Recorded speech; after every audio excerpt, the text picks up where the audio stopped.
lumayan juga kepisahan nih jaraknya.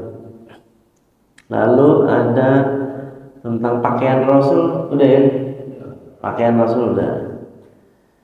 Tentang khuf, udah ya? Khuf yang kayak kaos kaki, sepatu hitam, udah ya?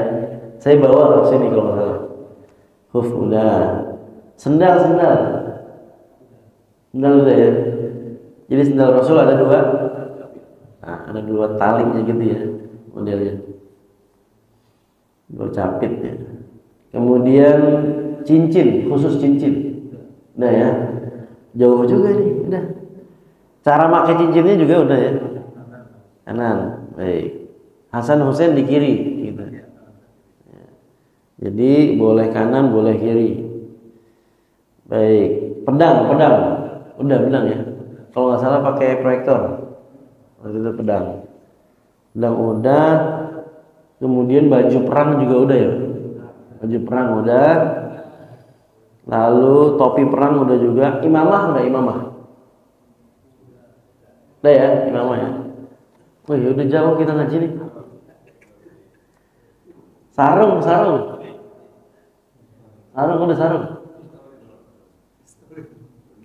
Apa? Replay. Kemudian jalannya Rasul udah. Duduknya Rasul udah, Pak? Udah. Duduknya Rasul. Oke. Nyendernya, duduknya, gitu. Langsung dicontohin. Kalau kayak gitu namanya apa? Lupa ya. Bebe jangan pakai bantal. Bantal tidur. Nah, selanjutnya makannya Rasul, Pak. Udah. Baik. Cara makannya Rasul ya pakai 3 jari. Kalau lauk pauknya Rasul udah belum? Udah. Lauk pauk. Labu, apa lagi? Apa? Cuka ya, saus gitu ya. Apa lagi, Pak? Kurma, iya pasti. Dari zaman ke zaman itu. Sebelum Sama'il Ahmadiyah dikaji di sini, sebelum dibaca, kurma udah tahu kita. Ya, apa lagi, Pak? Ingat nggak, Pak? Di sini kalau di Sama'il di sini nggak masuk nih, nggak dicantumin hadisnya. Lauk pauknya ada, ingat nggak? Lauk pauk Rasulullah. Kok itu mah nanti nih habis kajian kok. Daging burung, Pak ya. Daging burung. Ayam masuk nggak ayam? Ayam masuk. Apalagi Pak, ya Pak? Bagiannya ya, bagian paha, bagian punggung, yang daging kambing. Terus tadi labuh. Masih ingat, masih lupa Pak? Masih lupa ya? Madu, nah, itu lauk pauknya. Berarti udah ya? Udah nih, idam.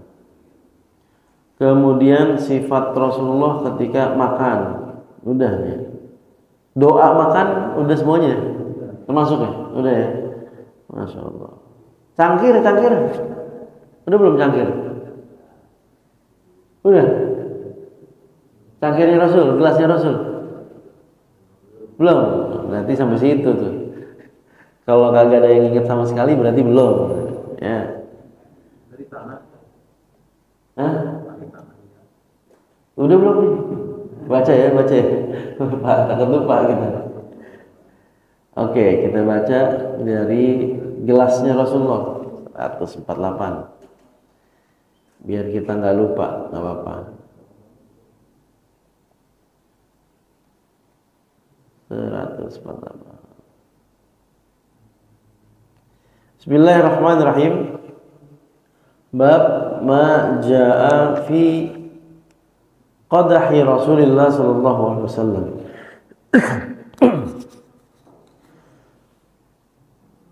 Qala akhraja ilaina Anas ibn Malik qadah khashabin ghalidhan mudabbaban bihadid Faqal ya Thabit hadza qadahu Rasulillah sallallahu alaihi wasallam. Satu hari kata Thabit ini tabi'in, sahabat Anas bin Malik satu hari mengeluarkan gelas kepada kita. Gelas itu terbuat dari kayu, Pak. Nah, udah nih, udah gelas belum? Udah, dari kayu. Gelas itu terbuat dari kayu yang tebal, ya. Mudabbaban bil hadid, dilapisin, ya. Dilapisin dengan besi. Nah, kalau bapak-bapak pernah misalnya ya makan di restoran atau rumah makan mana gitu ya, kadang-kadang ada gelas yang dalamnya beling tapi ada covernya lagi gitu. Kalau di Turki itu covernya kayak apa, besi gitu. Besi dalamnya beling gitu. Nah, untuk apa gunanya besi itu? Untuk mencegah pecahnya, kerusakan. Kalau cuma beling aja kemungkinan jatuh sedikit langsung pecah. Tapi karena ada besinya terhalang dia, jadi nggak mudah pecah. Nah, dulu itu pakai kayu, ya, bahannya kayu. Sampai sekarang ada nggak, Pak? Gelas kayu ada ya? Bambu. Bambu mah itu tuh minuman apa tuh? Iya ya. Kalau yang biasa pakai apa? Tanah liat ada juga. Tanah liat ada. Nah, jadi kita tahu nih bahwa gelasnya Rasul itu terbuat dari kayu. Nah, kata Anas bin Malik, nih gelasnya Rasul begitu. Nunjukin wa fihi dalil ala kamali tawadhu'ihi sallallahu alaihi wasallam wa tarkihi at-takalluf. Qala Ibnu Hajar al-Asqalani fashturiya hadzal qadah min mirath an-Nadr ibn Anas bin Bithamanmi'ah alf dirham wa fil Bukhari annahu ra'ahu bil Basrah wa shariba minhu. Ini bentuk ketawaduan Rasulullah SAW karena wadah minumnya bukan dari emas, bukan dari berlian, bukan, tapi dari kayu. Rasul minum biasa aja dari kayu. Bentuk rendah hatinya Rasulullah Sallallahu Alaihi Wasallam.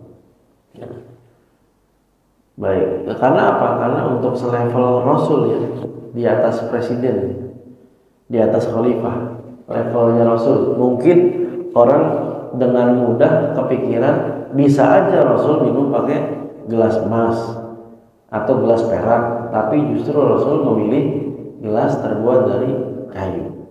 Baik. Nah, itu dia. Nantinya muncul kayu kokah. Nah, tukang kokah ada itu laku keras. Di sini nggak disebutin kayu mana ya? Kayu jati kan, mahoni, nggak ada keterangan kayu apa. Yang jelas dari kayu. Kalau Israiliyat, Pak, ada dalam salah satu pembahasan bidang tafsir itu ya.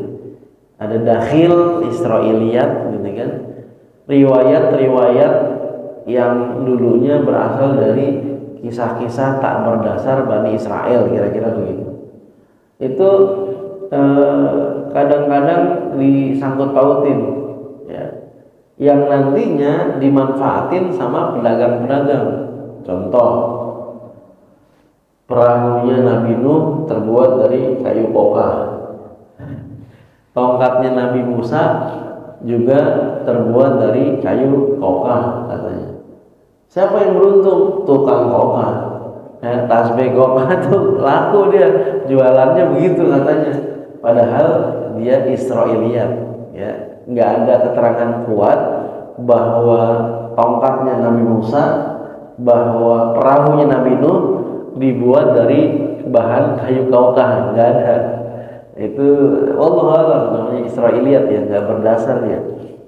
Nah, kalau ini kayunya kayu apa? untuk membuat atau bahan dari bahannya gelas Rasul, nggak disebutkan kayu dari mana, tapi Ibnu Hajar Al-Asqalani mengatakan Rasul dalam sebuah riwayat itu berasal dari Basrah, Basrah, dan dibelinya seharga 100.000 dirham. Dulu dirham katanya begitu dibeli, bukan Rasul beli 100.000 dirham, bukan, tapi ada generasi berikutnya beli seharga itu katanya. Wallahu a'lam riwayatnya, tapi di riwayat Bukhari disebutkan dia melihat dari Basrah. Baik, riwayat berikutnya dari Sabit juga an Anas bin Malik, laqad saqaitu, kata Anas bin Malik, saqaitu Rasulullah sallallahu alaihi wasallam bihadzal qadah asy-syaraba kullahu al-ma' wan nabidh wal 'asal wal laban. Aku menyediakan. Kan Anas bin Malik, ingat Pak? Ya, ingat-ingat Anas bin Malik adalah sahabat Rasul plus khodimnya, ya, yang melayani Rasul karena dititipin sama ibunya. Ini kan ada kisah-kisah menarik kalau kita umroh ataupun haji kemudian berkunjung ke Masjid Nabawi, ya, singkat aja, itu di Masjid Nabawi Pak, ketika kita di Raudhah kemudian keluar Raudhah kan belok kiri ya Pak, belok kiri kan langsung ke makam Nabi kan, dipersilakan untuk mengucapkan salam, assalamualaikum ayyuhan nabiyyu rahmatullah wabarakatuh. Kemudian Abu Bakar, Umar. Kalau Bapak ingat di seberang itu ada tembok, kemudian ada jendela yang senantiasa terbuka. Ya mungkin tergantung pengaturannya DKM Masjid Nabawi, kadang buka kadang tutup. Tapi jendelanya nggak dirubah-rubah, ya nggak dihancurin maksudnya. Apa jendela itu Pak? Itu jendela Abdullah bin Umar yang difasilitasi oleh ayahanda Umar bin Khattab. Jadi saat mengetahui Abdullah bin Abbas itu rutin hadir dalam majelis Rasulullah, majelis Nabi, kalau hadir ke majelis ilmu guru kita, sering datang kajian, sering datang taklimnya, ilmunya banyak nggak? Banyak, ya, karena rajin taklim, rajin ngaji, doyan kajian. Nah, Umar bin Khattab, ayah yang jenius, nggak mau kalah. Wah, Abdullah bin Abbas datang mulu tuh, ya, saya nggak mau kalah nih. Abdullah bin Umar, Abdullah anaknya, katanya saya bikin rumah depan Rasul, ya, kemudian di hadapannya langsung pintunya Rasul. Jadi Rasul keluar rumah, Rasul masuk rumah, Rasul ada kegiatan bisa nampak dengan jelas, ya, nyambut tamu segala macam. Makanya di situ terus bukan dibikin, memang dibiarkan gitu. Ada jendela sekarang sih dalam bentuk jendela gitu ya, untuk mengenang bahwa dulu ada orang tua yang memfasilitasi anaknya langsung bikinin rumah depan guru, kira-kira begitu, biar langsung lihat. Ada lagi ternyata nggak mau kalah nih. Ini fastabiqul khairat namanya. Seorang ibu yang jenius juga, nggak mau kalah anaknya. Abdullah bin Abbas hadir ke majelisnya Rasul. Abdullah bin Umar rumahnya depan rumah Rasul. Ini ibu nggak mau kalah. Ya Rasul, saya punya anak kecil, ya umur 10 tahunan. Boleh nggak dia bantuin engkau ya Rasul di rumahmu? Nah, namanya Anas bin Malik. Gitu. Akhirnya Anas bin Malik diterima sebagai khadimnya Rasul, melayani Rasulullah di rumahnya, lebih banyak dapat maklumat karena di dalam rumah Rasul. Nah, ini diantaranya riwayatnya adalah, kita ingat Pak ya, kita ingat di awal-awal itu tentang jumlah uban Rasul, ingat nggak Pak? jumlah uban-ubannya Rasul itu, riwayat yang paling detail datang dari Anas bin Malik. Ya. Karena apa? Karena di rumahnya Rasul. Merhatiin dia rambutnya Rasul. Dihitungin ubannya, 14 katanya. Kalau Abdullah bin Umar yang rumahnya di depannya, ya, ngelihatnya itu sekilas-sekilas, katanya sekitar 20-an dah. Kan begitu, Pak? Ingat kan? Bab tentang ubannya Rasul yang detail dari Anas bin Malik. Nah, ini sebetulnya contoh, Pak, teladan bagi kita bahwa kalau kita nanti mau, ya, anak kita dapat ilmu lebih banyak, diamanahin, ya, anak kita untuk siap khidmah ke kiai. Kemudian juga kula nuwun, ya, permisi ke kiai, minta izin kiai, boleh ke anak saya khidmah ke kiai. Nah, dapat ilmu banyak itu. Walaupun kadang-kadang kalau bahasanya pesantren, cerita-cerita di pesantren itu, ini santri-santri pada ngaji, alfiyah kayak jurmiyah pada ngaji, fikih kayak gitu. Ada satu santri yang nggak sempat ngaji karena dia nyuciin bajunya kiai, siap-siap nyediain teh buat tamunya kiai. Nggak ikut ngaji, tapi ilmunya dapat lebih banyak. Kenapa? Lah kiai setiap di rumah sama tamu ngobrolin ilmu, sama keluarga ngobrolin ilmu, fikihnya dipraktekin. Ujung-ujungnya dapat banyakan dia dibandingin ngaji. Nah, gitu. Nah, itu triknya yang dilakukan oleh ibunda Anas bin Malik. Nah, riwayat berikutnya tentang gelasnya Rasul dari Anas juga. Aku melayani Rasulullah, ya, dengan menyediakan air minum menggunakan gelas ini, gitu ya. Ya, semua yang diminum Rasulullah, ya. Air mineral biasa, oh datang teko kayak begitu nggak tuh? Beda. Air minum biasa, air mineral, ya. Kemudian nabiz, ya, di antara minuman Rasulullah itu ada yang namanya nabiz. Nabiz itu tadi malam misalnya, ya, tadi malam kita sediakan air, kemudian kurma, Pak, kurma dipotek, ya, mau dikeluarin bijinya kayak nggak dikeluarin terserah dah, ya, direndam di air.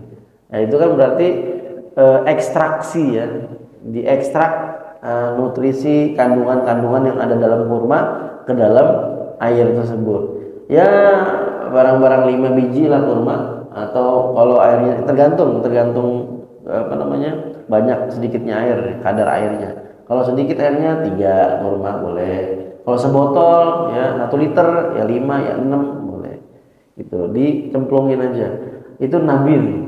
Kata Anas bin Malik, saya juga pernah ngasih Rasulullah sebuah minuman namanya nabis dengan gelas ini, gitu. Nabis keterangannya di sini tadi sudah saya jelaskan. Ma yuj'alu fihi tamaratun aw ghairuha minal halawiyat liyahlwa. Wa lam yakun sallallahu alaihi wasallam yashrabuhu ba'da 3 ayyam khaufan min taghayyurihi ila al-iskar. Nah, ini bagusnya, Pak, sekitar 6 jam aja, 5 jam, 6 jam ekstraksi nabis tadi. Tapi Rasul nggak pernah minum lebih dari 3 hari.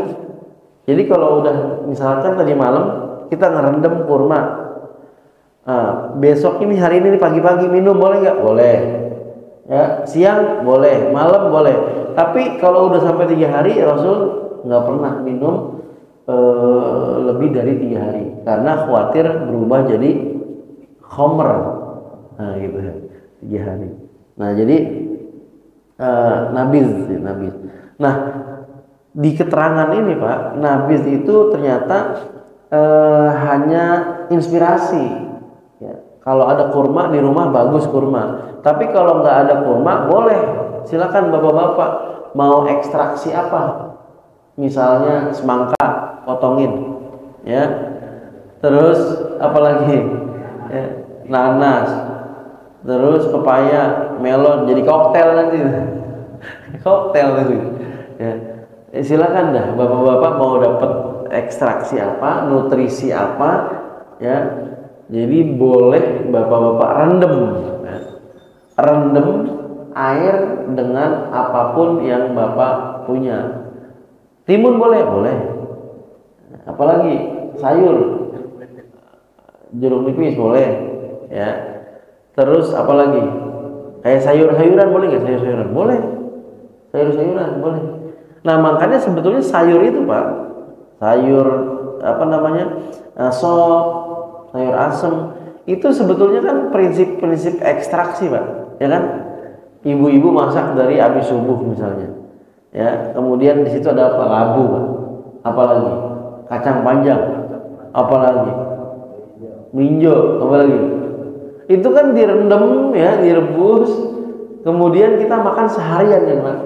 Itu kan saripatinya dari berbagai sayuran itu dapat, makanya sehat. Nah itu sebetulnya prinsipnya dari nabis itu seperti itu Pak. Nabis minuman Rasulullah ya berupa rendaman kurma. Nah, itu karena begini secara keimanan ketika kita mendapatkan informasi dari Al-Quran ataupun hadis, ada makanan-makanan yang dikonsumsi oleh Rasulullah ya, itu semuanya bermanfaat. Ini Dokter Zaidul Akbar kan sering bahas tuh.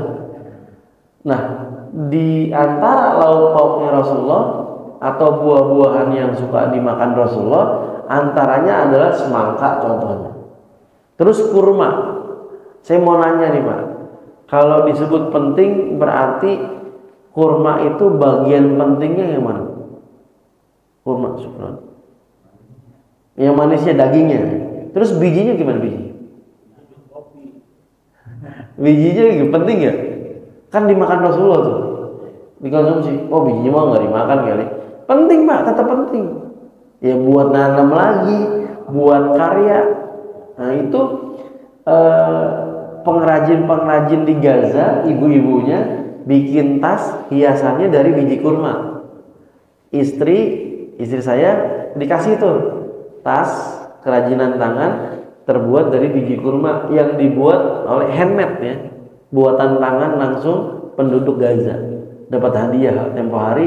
Wah itu dalam kondisi Gaza yang lagi berat begini, lagi hancur-hancuran, ngeliat atau pakai tas itu tuh sebuah keindahan lah gitu ya, sebuah rasa syukur gitu dibuat oleh penduduk Gaza. Itu bisa jadi hiasan. Rasul suka makan semangka, berarti semangkanya penting tuh. Saya mau nanya Pak, kalau semangka yang dianggap penting bagian mananya Pak? Yang enak yang mana ya? Merahnya penting ya merahnya? Merahnya penting, karena itu dagingnya ya, manis. Kalau yang putihnya penting ya putih? Putihnya penting ya putihnya? Ya kan dimakan Rasul tuh gimana tuh? Ya kan? Putihnya, dagingnya. Terus bahasanya begini, yang merahnya kan pasti kita makan Pak, merah. Bagian semangka merahnya. Kalau bagian putihnya dimakan nggak? Bagian hijaunya gimana hijaunya? Kulit. Nah, ternyata Pak, dari sudut pandang keimanan, ketika Rasul konsumsi semangka, ya Bismillah sampai kulit-kulitnya penting. Tapi masalahnya adalah gimana cara kita makan. Akhirnya diajarin oleh para ulama, misalnya kayak Tibun Nabawi segala macam itu, dipotong semangka sama kulit-kulitnya dibersihin, direndam. Jadi dapat semuanya tuh. Saripati dari merahnya dapat, dari putihnya dapat. Ya, kalau nggak mungkin kita makan kulit kan Pak. Tapi kalau direndam udah bersih, direndam dapat semuanya dari saripati, diminum dalam bentuk air gitu. Gitu. Nah, itu konsepnya nabis nih sebetulnya gitu. Jadi silakan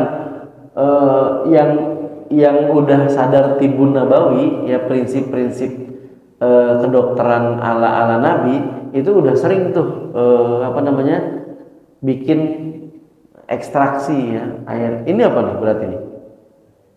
Jahe kan? Berarti dari jahe saripatinya kan begitu. Sebetulnya Indonesia mah udah sering, cuma rutinitas hariannya enggak. Ya belum. Kalau air jahe ya kadang-kadang kita beli aja di penjualnya gitu kan. Ya, minuman jahe gitu. Atau saripati teh ya kan gitu. Ngerebus teh gitu kan. Nah, tapi kalau rutin harian ya belum tentu berdapat dengan berbagai buah-buahan. Ada nggak bapak-bapak di sini yang rutin bikin nabiz? Kan enggak kan? Jarang-jarang kan gitu. Kalau Rasul sering gitu, nabiz. Kemudian kata Anas bin Malik, termasuk dari gelas inilah aku memberikan Rasul berupa air madu. Loh, kok gelas? Kok madu? Ada dua tuh penafsirannya, Pak. Yang pertama, madu dicampur air. Yang kedua, madu sepenuhnya. Jadi disampaikan di situ, aku memberikan Rasul dengan gelas ini berbagai minuman, diantaranya madu. Ulama menjelaskan madu di situ maksudnya dua, full madu satu gelas, ya. Yang kedua madu dicampur dengan air. Ini yang pernah praktekin madu ya satu gelas itu Ustadz Zulkifli, tahu Pak? Ustadz akhir zaman. Kata beliau, yang namanya minum madu, ya satu gelas isinya madu diminum. Sekental-kentalnya itu maksudnya diminum, blok gitu kan. Ya, satu bismillah, alhamdulillah, bismillah, alhamdulillah, sampai segelas habis. Ini namanya minum madu. Karena kata beliau versinya pemahamannya adalah kalau cuma nyendok namanya nyendok nyuap madu, bukan minum madu, Bang. Kalau minum madu ya versi kita minum segelas ya minum segelas begitu katanya. Kata ulama yang lainnya ada madu dicampur dengan air. Ibnu Qayyim al-Jauziyah itu kan Tibun Nabawi kan beliau yang nulis. Itu mengatakan berbagai macam faidah kalau kita campurin madu dengan air. Banyak banget Pak ininya. Ada buku Tibun Nabawi bagus. Nah, kalau madu dicampur dengan air nanti bisa berubah jadi panas atau dingin, tapi berdasarkan dengan konsep Tibun Nabawinya. Kalau air duluan maka dia jadi herbal dingin. Air dulu baru dituang madu berapa sendok, aduk, herbal dingin. Tapi kalau madu duluan, ini gelas terus madu ya berapa sendok lah dituang di situ, baru air masuk, dia herbal panas. Apa gunanya? Apa fungsinya? Apa maksudnya? Herbal panas, herbal dingin. Kalau herbal panas, memang sebaiknya tidak dikonsumsi ketika badan sedang panas. Contoh anak-anak kita sakit, badannya panas, kita kasih konsumsi habatus sauda, sifatnya panas juga. Nah, sebaiknya tidak dianjurkan seperti itu. Kemudian juga mungkin apa yang panas Pak? Kalau kita yang panas apa biasanya Pak? Duren, ya kan? Duren kan panas tuh, herbal panas dia. Kalau nanas, ya termasuk. Nah itu herbal panas tuh, gitu. Jadi kalau badannya lagi panas, jangan konsumsi herbal panas begitu. Nah kalau di sini madu disebut herbal panas kalau madu duluan baru dicampur dengan air. Terus gimana anak-anak kita kalau lagi sakit? Kan anak-anak kecil kalau langsung minum madu yang utuh kental nggak suka, belum tentu kuat minumnya. Ya dicampur madu. Tapi caranya ada, tergantung badannya panas apa enggak gitu. Kalau badannya lagi panas berarti air dulu baru madu. Dia herbal dingin masuknya begitu. Oh beda ya? Beda Pak gitu. Tapi kalau badannya tenang-tenang aja, nggak panas, dia cuma mungkin batuk pilek tapi nggak sampai panas, atau mungkin pusing aja tapi nggak panas, ya silakan ya madu dulu baru diaduk gitu. Nah, itu lebih nyerap ya Pak. Karena apa? Mungkin anak-anak itu ya memang nggak masuk, madu kental banget, atau mungkin kemanisan. Tapi kalau agak-agak dicampur air, mereka lebih cocok gitu. Anak-anak tuh cocok banget. Ya dewasa juga bagus juga. Di sini kan ada kesaksian dari Anas bin Malik ngasih minum dengan gelas tersebut. Baik.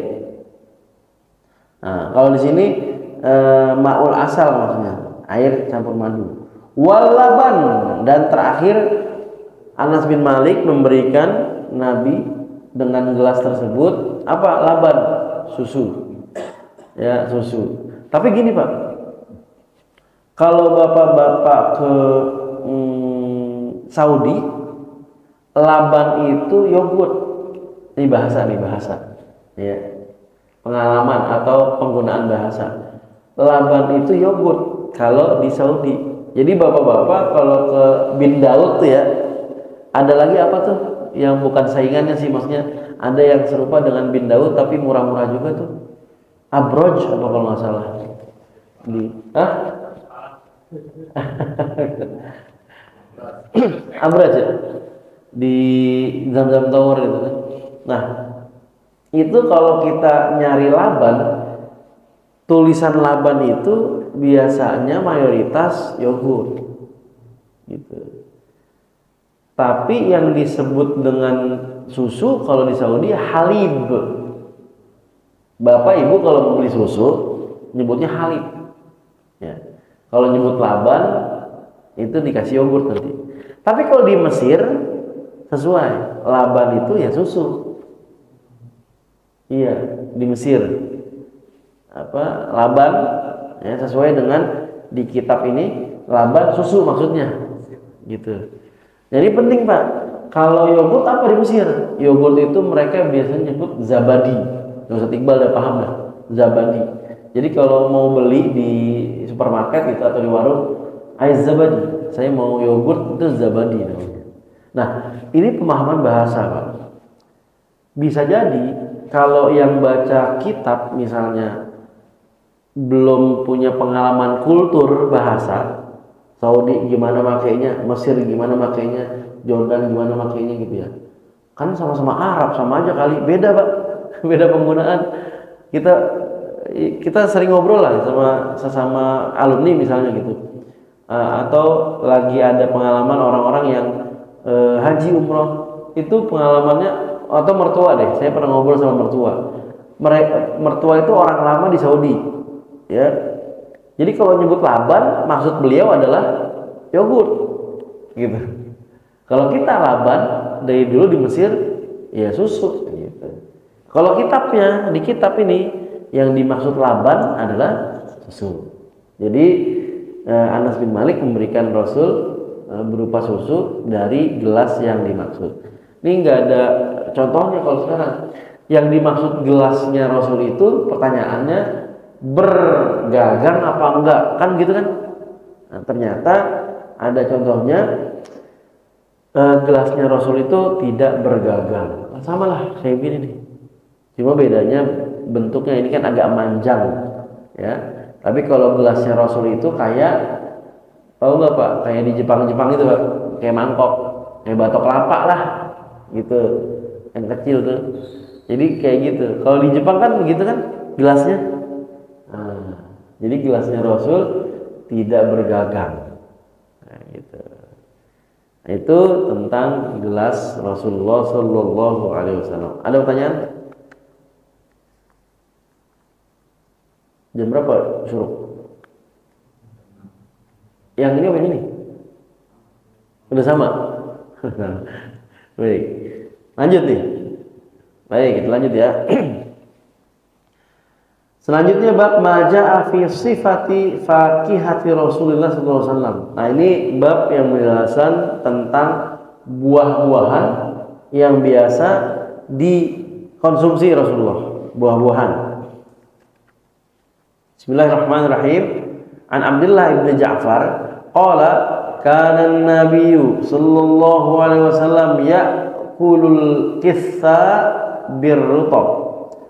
Rasul sallallahu alaihi wasallam itu kadang-kadang makan sejenis mentimun ya dicampur dengan kurma. Timun sama kurma. Nah, ini cakep nih.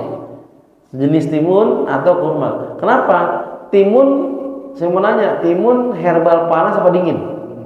Nah, kan jelas ya. Timun ngademin tuh. Makanya orang-orang kalau yang masaknya pinter biasanya dicampurin tuh. yang bakar-bakaran pasti ada timunnya kan kalau kita di rumah makan, atau kayak rendang gitu misalnya. Iya, kalau pinter dikasih acar, timun buat ngademin tuh, imbang. Habis makan yang panas dikasih yang dingin gitu. Itu cakep tuh, ngerti dia berarti masaknya. Nah, Rasul suka makan ya sejenis mentimun dicampur dengan kurma ya. Rutop ya, di sini disebut rutop, kurma muda. Nah, kurma itu kalau udah dalam bentuk coklat ya Pak, yang biasa kita makan kalau buka puasa, kurma itu namanya tamer. Tamer ya, yang warnanya mirip kecoa. Bapak saking laparnya Pak ya, kalau bulan puasa ngelihat kecoa di pojokan tembok udah dimakan, masih kurma gitu. Udah kayak kurma nih kecoa. Itu yang udah warnanya kayak begitu namanya tamer. Tapi kalau bapak-bapak nemuin ya, misal umroh, misal haji ya, ngelihat di market ya, supermarket ada di Salaja itu ada di freezer ya, itu warnanya agak kekuningan, kayak sarungnya Pak Haji ya, warnanya kekuningan gitu, terus agak mengkel-mengkel, nggak lembek kayak yang udah coklat ya, crispy dia, enak banget dah, rutop namanya. Kalau yang udah coklat namanya tamer, kalau yang masih agak-agak kuning begitu ya, nggak lembek, agak mengkel, itu namanya rutop. Nah, ini lagi-lagi kultur bahasa, emang pengertian bahasanya begitu. Jadi bapak-bapak kalau maksudnya mau beli kurma yang setengah matang, sebutin rutop gitu. Saya kalau di Saudi abgho rutop. Oh, dikasih. Nah, itu Rasul suka makan sejenis mentimun dicampur dengan rutop. Qala Nawawi, dijelasin oleh Imam Nawawi, fihi jawazu akli ta'amain ma'an. Di sini dalil bolehnya memakan dua ya jenis makanan bersamaan. Sama kayak bapak-bapak kalau makan ya Pak, sayur asam campur sambal goreng kentang, campur apa lagi Pak? Ayam, ikan asin. Bukan dua, itu 5 Bapak. Segala macam masuk ya. Wa tawassu' fil at'imah wala khilafa bainal ulama fi jawazi. Dan boleh lebih banyak. Tenang aja Pak, boleh Pak. Jadi bukan cuma 2, boleh lebih kok. Ya, dan ini ulama nggak berbeda pendapat tentang kebolehannya. Jadi Bapak boleh makan ya rendang dicampur apa lagi Pak? Nasi rames. Jengkol, kerupuk, apa lagi Pak? Ya, tengleng gitu. Ya. Wama nukila an ba'dis salaf minal khilaf hadza mahmul ala karahati tiadi hadza tawassu wa tarafuh wal iksar minhu li ghairi maslahatin diniyah. Tapi sekiranya akan menjadi melalaikan ya, artinya bertentangan dengan maslahat agama, hati-hati, segala yang berlebihan nggak baik gitu kan. Jadi silakan bapak-bapak kalau makan ditentukan aja kuatnya seberapa dan tidak berlebihan gitu. Kan ada 2 mazhab Pak kalau makan Pak. Ada 2 mazhab perihal makan. Mazhabnya Umar bin Khattab lebih sering membuat perut lapar. Makanya Umar bin Khattab sering sidak keliling para sahabat atau tabi'in ngecek perut. Ya. Min alamati ta'akhuriz zaman taqaddumul batn. Di antara ciri mundurnya sebuah zaman adalah majunya perut. Ya, di antara ciri mundurnya sebuah zaman adalah majunya perut kata. Jadi sering keliling beliau sidak ngepret-ngepretin yang perutnya gendut. Bahaya kita bang, buncit kita nih. Dikepret-kepret, ini apa nih? Loh, gitu. Kan Amirul Mukminin beliau, khalifah kan. Itu kalau keliling di antara yang sering beliau sorotin adalah perut. Apa ini? Apa ini? Apa ini? Perutnya siapa tuh yang gitu? Perutnya para tabiin dan sahabat. Ketemu perut agak maju dikepret. Iya begitu. Iya. Karena ya saya mau ngejelasin perut jadi gak enak ini. Ya mungkin ada ciri-ciri tertentu lah ya yang kemudian mungkin berat kalau perang, kalau saya kagak enak nanti kalau dijelasin tentang perut dimatiin kameranya nanti gitu ya. Baik. Jadi seperti itu. Nah, ada mazhab yang lainnya, mazhabnya Sufyan Ats-Tsauri. Jadi kata Sufyan Ats-Tsauri ketika itu diledekin, wahai imam, ulama besar beliau dari kalangan tabi'in. Engkau kan ulama, ya kan, guru besar, masa makannya banyak? Apa kata beliau? Lah emang kenapa makan banyak? Ya kan mempengaruhi malas ibadah. Oke, ini habis isya saya makan banyak, habis itu saya tahajud sampai menjelang subuh. Gitu. Jadi mazhab yang berbeda. Ya, kalau Umar bin Khattab lebih menjaga makanan nggak terlalu banyak biar nggak berat. Makanya kalau ngelihat yang perutnya maju dikepret-kepretin. Mazhabnya Umar bin Khattab. Mazhabnya Sufyan Ats-Tsauri, beliau malah justru nantang. Emang kenapa kalau makan banyak bikin malas? Kata siapa? Kata dia. Nih gue buktiin. Gue makan banyak, gue ibadah nanti katanya begitu. Sampai jelang subuh. Dibuktiin. Habis makan banyak, dia tahajud geber. Kebakarannya di sholat. Katanya. Jadi apa ngaruhnya katanya? Kata beliau, apa ngaruhnya? Saya makan banyak nih, tahajud jadi. Ente kagak makan banyak, kagak tahajud gitu. Jadi silakan bapak-bapak. Nanti kalau mau beralibi ya, berargumen silakan pilih mazhab. Kalau lagi makan banyak, Pak, makan banyak banget, nanti lalai. Saya ikut mazhab Sufyan Ats-Tsauri. Gitu kan? Pak, ayo makan Pak, makan Pak. Udah, nggak usah. Ayo makan. Saya ikut mazhabnya Umar bin Khattab. Silakan bapak-bapak. Pilih dah sesuai dengan kemampuan. Baik, penjelasan berikutnya. Qala Al-Qurtubi, tadi penjelasan Imam Nawawi boleh makan 2 jenis makanan atau lebih. Tergantung maslahat agama, jangan sampai melalaikan. Jangan sampai berlebihan.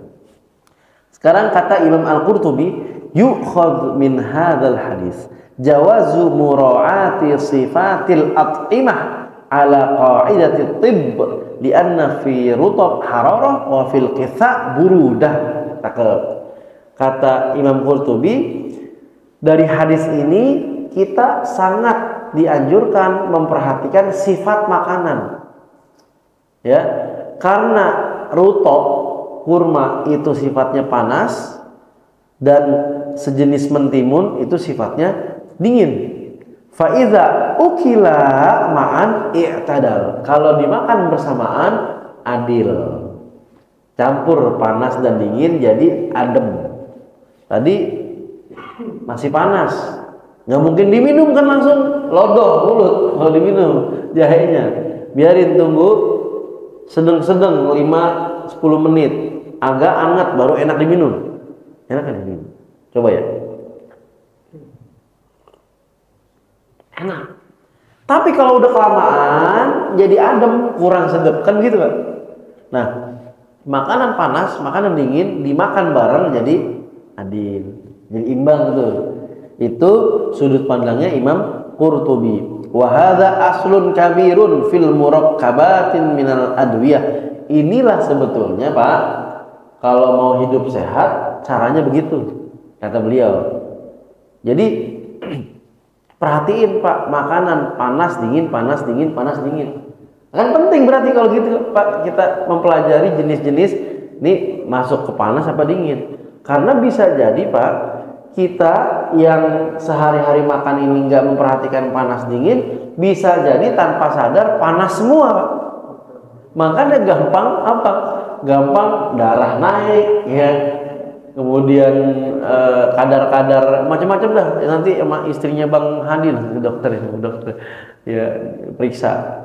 Jadi kondisi tubuh kita juga kan naik. Iya, gitu. Kalau makan panas mulu, ngaruh. Ya. Nah, itu kata beliau adalah cara yang paling mendasar untuk menjaga kesehatan kita, terhindar dari berbagai penyakit gitu. Wa min fawaidi akli hadzal murakkab al mu'tadil ta'dilul mizaj wa tasminul badan. Kolesterol ya, kemudian gula darah kata beliau itu jadi imbang. Jadi nggak berlebihan. Nah, mulai sekarang Pak, barangkali yang selama ini nggak perhatiin panas-panas, dingin-dingin itu, boleh dah mulai sekarang kita perhatiin nih. Ini ada yang dingin nggak? Ada yang panas nggak? Ini nanti menunya apa nih Ustaz Saiful? Menunya apa nih Ustaz Saiful? Panas apa dingin nih? Dingin. Nah, Coca-Cola panas sifatnya, kalau kulkas jadi dingin gimana? Nggak usah diminum, prozionis, nah gitu. Kalau itu bukan panas dingin tapi ideologi itu. Semua produk Coca-Cola boykot, kan gitu. Mau panas mau dingin, no, kan gitu kan. Darahnya anak-anak bayi Gaza, kan gitu. Baik. Nah, itu kutipan faidah dari dua ulama, satu Imam Nawawi, satu Imam Qurtubi. Nah, dari buku-buku Tibbun Nabawi ya tentang campuran apa sejenis mentimun. Kalau sejenis mentimun apa aja Pak? Contohnya Pak? Timun, terus apa lagi? Apa? Timun suri bisa. Seger emang itu seger. Pakai sirap kan? Apa lagi? Lobak ya? Apa? Melon dia sejenis mentimun, iya benar. Ya. Lobak Pak ya? Ya, itu yang adem-adem itu. Kalau digabungin, ada dalam referensi yang lain adalah itu bagus banget Pak untuk membersihkan usus.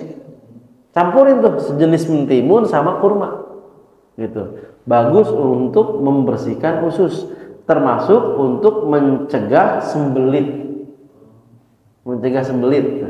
Jadi rutin tuh. Tapi namanya herbal Pak. Namanya herbal itu bukan kayak obat, ya Bang ya. Namanya herbal Pak bukan obat. Dia harus jadi lifestyle. Ya, cara hidup, cara makan baru efektif. Tapi kalau lagi pusing nih, yang bagus apa? Yang cocok emang habatus sauda. Lagi pusing langsung minum habatus sauda, belum tentu langsung reda kan gitu. Karena sifatnya dia harus jadi pola. Setiap hari nih minum 3 biji di ini apa namanya? Atau ditabur di jahe atau di mana gitu kan. Nyayur pakai habatus sauda, bikin kue taburin toppingnya habatus sauda. Jadi lifestyle gitu.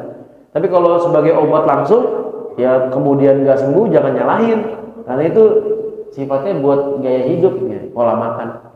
Nah itu salah satu hadis tentang campuran makanan. Baik, ini udah suruk dong berarti. Iya, udah ya. Satu lagi, terakhir penutup. An Aisyah dari Ibunda Aisyah, anna Nabi sallallahu alaihi wasallam kana ya'kulu bitih birrutab. Nah, yang berikutnya adalah Rasul suka makan semangka campur kurma, ya, semangka campur rutab gitu. Semangka ada yang kuning, ada yang merah, boleh dua-duanya. Kalau ini boleh dua-duanya. Ya. Yang merah boleh, yang kuning boleh. Penjelasan, ya. Huwal asfar al-mu'abbar anhu fir riwayah al-atiyah bil khirbiz wa qila huwa al-akhdar wa huwa al-azhar li'annahu ar-radun barid wa yu'adil hararatul rutab ma'annahu la man'a min al-jam'i bi annahu fa'ala hadha al-marrah wa fa'ala hadha ukhra.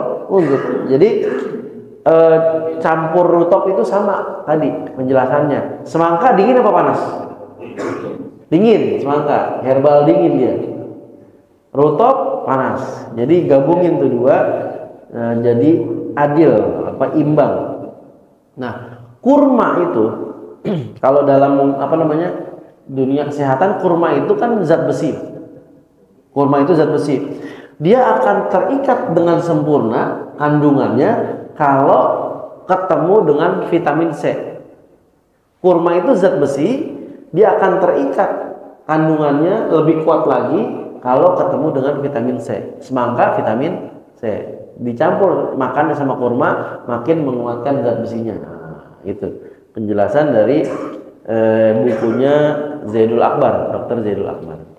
Itu barangkali cuplikan-cuplikan ya di antara yang bisa kita baca pada pagi hari ini tentang buah-buahan Rasul. Ya, ada yang mau ditanyakan? Dipersilakan. Ya.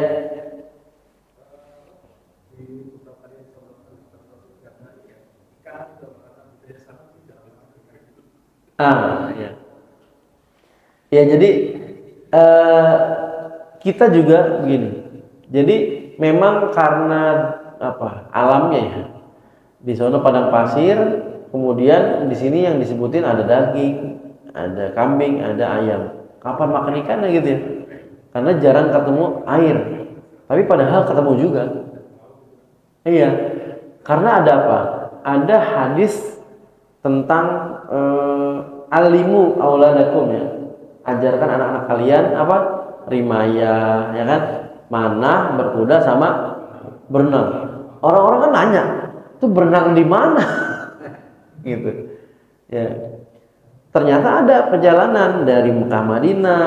Jadi bukan yang di tempat misalnya Madinah di sekotakan kota Madinah doang nih, gitu. Bukan, dia di pas lagi singgah kemana, bukan singgah ya, maksudnya perjalanan safar ketemu ada yang bisa digunakan untuk berenang, laut kayak waduk model gitu kan, berenang. Tapi kalau hari-harinya memang ya padang pasir kan, Mekah, lembah gitu kan. Nah, begitupun dengan ikan. Ya, ikan, makanan ikan kok nggak banyak redaksi hadisnya. Saya juga bahkan belum dapat redaksi hadisnya, gitu. Mungkin karena keterbatasan bacaan saya, jadi ikan itu belum dapat redaksi hadis. Tapi bukan berarti nggak ada kan gitu ya. Sama seperti berenang, mikir-mikir berenang di mana? Ternyata pas perjalanan tuh, ya, ada sebuah lembah, ada airnya, bisa berenang. Gitu. Jadi seperti itu Pak. Nanti mungkin kita elaborasi lagi tuh tentang ikan, gimana ikan gitu kan. Kita elaborasi lagi ya, PR nanti insya Allah. Ada lagi? Ayo. Apa? Tentang amanasi. Kira-kira gimana nih? Pakar gizi gimana? Pakar gizi tentang amanasi.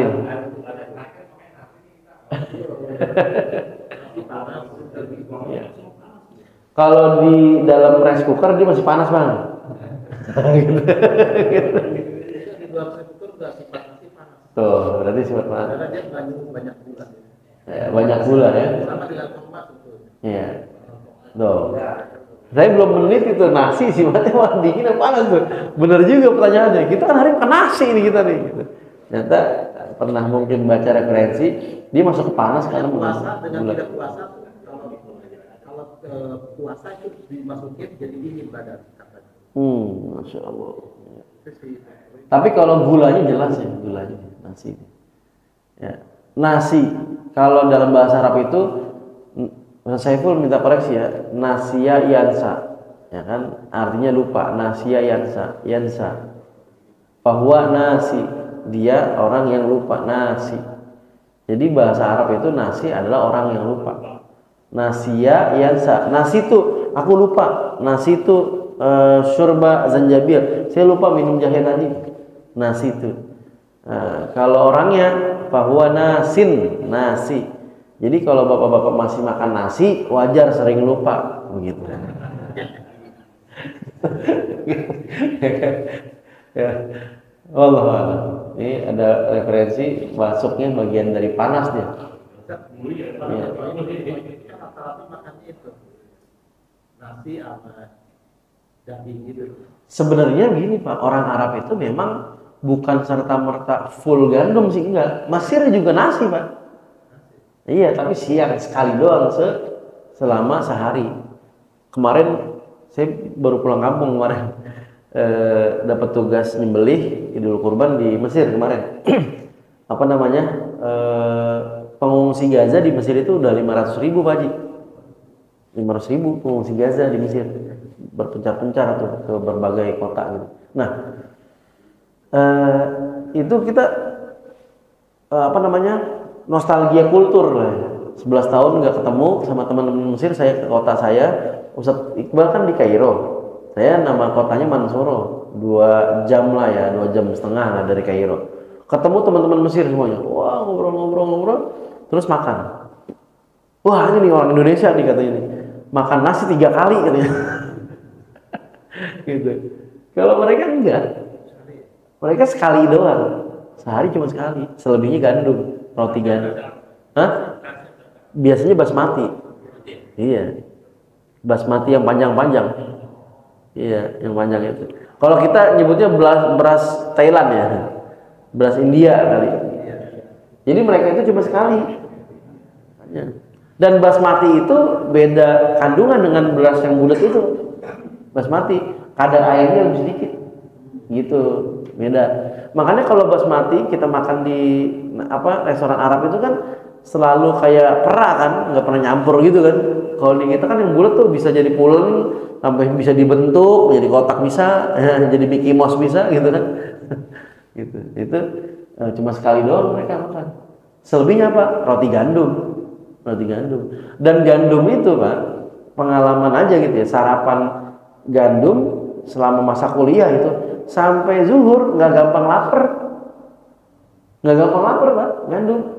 Kan Rasul makan roti gandum kan, ya itu kuncinya tuh gandum. Kan kalau bacaan sedikit aja, karbohidrat terbaik diantaranya gandum. Sayangnya diantara karbohidrat terburuk diantaranya nasi. Karena kita nih termasuk ya kan, kalau sering makan nasi terus, ya udah Pak. Ya, kalau kentang beda, makan kentang. Beras merah beda, beras merah. Itu aja Pak ya, ada lagi ya? Cukup ya? Karena nasinya udah menunggu di belakang nih, siap dimakan. Nasi lagi aja. Kita cukupin ya Pak ya. Saya sedikit informasi, ini ada program namanya MIM ya, tapi ini program lanjutan. Saya udah ngabarin juga Pak Haji Aceng sama Ustaz Saiful, namanya MIM, Mulazamah Imam dan Mudaris. Program lanjutan buat para imam dan para guru kalau mau misalnya murojaah, hafalan Quran, atau barangkali ya memang mau punya sanad misalnya. Nah ini nanti ada yang namanya Syekh Mus'ad Ghanim, pernah ngisi di Al-Muhajirin 2 kali kalau nggak salah. Kita cariin kontrakan, dapat di gudang laut. Beliau insya Allah 8 Juli akan tinggal di gudang laut. Ya. Gudang laut seberang? Iya. Iya. Samping rumahnya Pak Warso. Nah itu dapat kontrakan di situ. Beliau tinggal di situ. Kita mau bikin ini program namanya MIM, Mulazamah. Mulazamah itu kajian rutin dari awal sampai akhir. Ini namanya mulazamah nih. Mulazamah Kitab Syama'il Muhammadiyah. Kalau disebut dalam dunia taklim ya, di Arab itu kita familiarnya mulazamah. Kajian dari awal sampai akhir habis, agak lompat-lompat gitu. Mulazamah Quran sama beliau. Imam dan mudaris itu prioritas para imam. Makanya saya tawarin tuh Pak Haji Aceng, silakan nih kalau imam-imamnya mau dilanjutin, guru-guru rumah Quran ya. Kalau udah lulus syahadah tilawati enak. Tapi kalau yang dari dasar banget, kan ponakan udah selesai 30 juz ya, mau nyetor lagi, mantepin lagi boleh. Kalau dari dasar banget, pernah ada yang daftar, saya dari nol bisa nggak ya? Kasihan nanti. Kalau dari dasar banget, kasihan yang ngajar. Karena standar beliau kan emang standarnya ya emang ahli Quran lah, udah pakar lah. Jadi nanti kalau dikoreksi Bismillahirrahmanirrahim. Itu hamesnya. Nanti yang ngaji, hames apaan hames? Nggak nyambung gitu kan. Kasihan. Makanya kita menganjurkan yang para imam kalau mau mantepin hafalannya, bacaannya boleh ahlan wa sahlan, sama para guru al-muhajirin, guru harum, guru silakan gitu. Gitu. Itu program lanjutan, penguatan lah ya. Beliau adalah alumni Al-Azhar khusus jurusan Al-Quran dan Qiraat gitu. Jadi memang fakultas itu satu-satunya di Mesir. Namanya kotanya Tonto. Tonto itu ada Al-Azhar, di situ jurusan Al-Quran khusus. Kalau yang lain kan jurusan syariat, usuluddin, tafsir, hadis. Al-Quran di Mesir cuma ada satu, nama kotanya Tonto. Nah, beliau adalah alumninya. Bapak-bapak kebayang tuh, kalau cuma satu, berarti kan di situ tuh pakar-pakarnya kumpul di situ. Nah, kemudian juga beliau pernah mewakili Mesir pada usia 19 tahun menjadi juara musabaqah hifzil Quran, juara hafalan Quran internasional di Libya, mewakili Mesir gitu. Juara 1. Makanya kalau setoran nama beliau Ustaz Saiful enak banget itu. Misalnya alam taro, beliau pasti suruh kita nyatet. Alam taro di Al-Quran ada segini. Alam taro cuma ada segini gitu. Apa gitu. Karena kan kalau musabaqah hafalan lomba pasti ditanyain. Ya, ghafilun dalam Al-Quran berapa? Ghafilin berapa? Ngeri itu. Ya tafakkarun ya tadabbarun berapa gitu. Alif lam mim ada berapa? Alif lam mim ra ada berapa? Masya Allah itu. Orang pelosok nih Pak, orang pelosok, orang kampung. Di Mesirnya orang kampung, ya. Gitu. Jadi tempatnya di mana? di situ Gudang Laut. Ya. Kalau untuk para imam biasanya nanti kita minta kerjasama. Misalnya di sini anggaplah mujahidin ngasih beasiswa untuk imamnya, ya. Ustaz Saiful sama siapa sekarang? Yang sementara ngimamin. Ustaz Saiful sama Pak Ardi. Misalnya dikasih beasiswa talaki ke Syekh misalnya gitu. Ya udah kita minta sama pengurus masjid, Pak, boleh nggak sore ini di masjid? Jadi ngumpul di sini gantian biar saling sambang gitu. Silakan. Iya Pak, benar Pak. Biar mantap lagi, biar sempurna. Ya, awalnya kita mau udah deh ringanin aja deh buat. Cuma mentalnya kebanyakan orang Indonesia kalau gratis malas, suka ngeremehin. Udah deh biar berbayar aja deh. Iya, akhirnya berbayar. Iya bener. Padahal kan kalau kesadaran mah nggak mesti ya, nggak mesti ya. Nggak usah harus diikat sama duit biar serius kan gitu bagusnya. Tapi belum bisa kayaknya. Sebagian orang tuh bayar mahal baru serius. Kalau nggak bayar, kadang datang, kadang akhirnya berbayar. Gitu. Programnya jangan dikhususin ke imam. Tapi seluruh masyarakat boleh, tapi dites dulu. Emang ada tesnya. Ini layak masuk. Ada tesnya. Jadi kayak saya masih belajar. Gitu. Itu di Pade gitu. Yang di Pade ini misalkan. Wih sih ya. Nah, gimana Ustaz Saiful ini? Screeningnya di sini screeningnya. Jadi jangan dibatasi imam aja, itu namanya tidak adil. Tidak. Itu berarti Pancasilais. Baik, itu aja Pak ya. Saya cukupin. Kita tutup dengan surat Al-Asr dan kafaratul majlis. Bismillahirrahmanirrahim. Wal 'asr innal insana lafi khusr illal ladzina amanu wa 'amilus solihati wa tawasaw bil haqqi wa tawasaw bis sabr. Subhanakallahumma wa bihamdika asyhadu an la ilaha illa anta astaghfiruka wa atubu ilaik. Assalamualaikum warahmatullahi wabarakatuh.